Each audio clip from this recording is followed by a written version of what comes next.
na-dislocate ang paa niyo. Wala man yan si Cookie.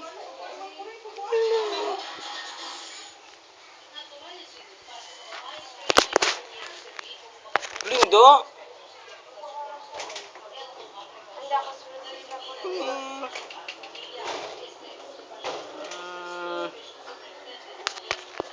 Sa kulungan na sila. Mga kapatid niya normal. Siya lang yung nagkaiba kasi yung paa, nahihirapan siya.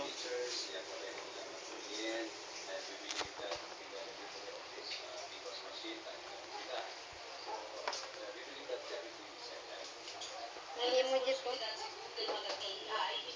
Dili na pasidlan ta na ka sa imo kulong.